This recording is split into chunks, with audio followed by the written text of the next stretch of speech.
Ganang hapon bumili ako nito para gawin kong tiles dito sa lababo namin. Papalitan ko tong luma.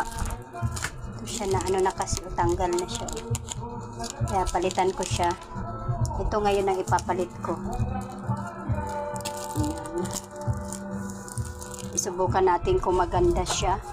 Update ko kayo mamaya guys pag matapos ko itong maikabit. Ito sa lababo namin. Yan siya.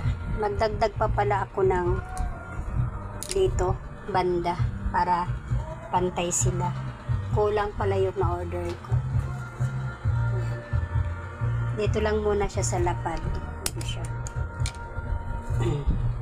Kulang pa siya ng dalawang yard. Hindi naman siya matawag na yard. Parang ano lang. Siguro mga 5 dapa lang. Ganun lang ang size niya.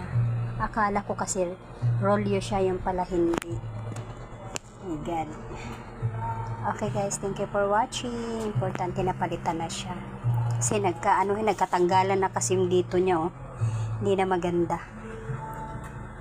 Bye bye. Thank you for watching.